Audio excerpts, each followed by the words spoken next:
ఈ రోజు నుంచి మనము అట్లీస్ట్ ఒక 1 వీక్ వరకు కూడా ఈ బీ2బీ కామర్స్ మార్కెటింగ్లో ఏమి అవసరం ఉంటాయి.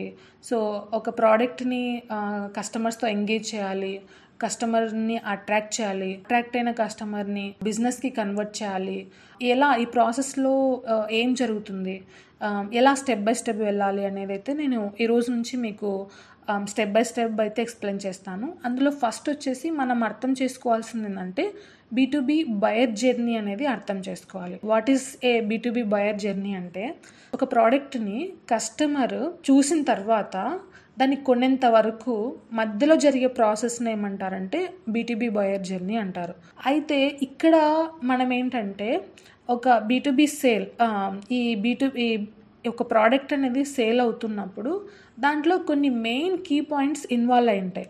దేన్ని బట్టి కస్టమర్ ఇన్ఫ్లుయెన్స్ అవుతున్నాడు, దేనికి ఇంటరాక్ట్ అవుతున్నాడు, ఏ పాయింట్స్ కస్టమర్ని టచ్ చేస్తున్నవి, ఇవి మెయిన్గా ఒక ప్రోడక్ట్ని ఫైనల్ బయింగ్ డెసిషన్లో ఉన్నటువంటి మెయిన్ కీ పాయింట్స్ అన్నమాట. సో ఇవి మనం అర్థం చేసుకోవాలి. తర్వాత ఈ బీ2బీ బయర్ జర్నీ ఎందుకు అర్థం చేసుకోవాలంటే అర్థం చేసుకోవడం వల్ల ఏమవుతుందంటే బిజినెస్ అనేది గ్రో అవుతుంది.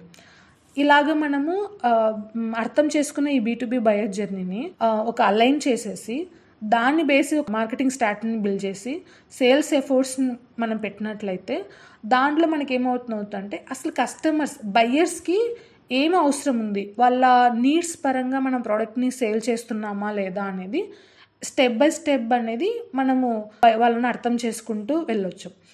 Especially multiple decisions makers and influencers అనే వాళ్ళు ఇన్వాల్వ్ అయి ఉంటారు ఈ ప్రాసెస్లో. సో మరి టుడే 2 minutes మీరు వాట్ ఈస్ ది బీ2బీ బయర్ జర్నీ అని తెలుసుకున్నారు. సో నెక్స్ట్ వచ్చేసి నేను tomorrow understanding the differentiation between the buyers and customer journey గురించి నేను మీకు ఎక్స్ప్లెయిన్ చేస్తాను.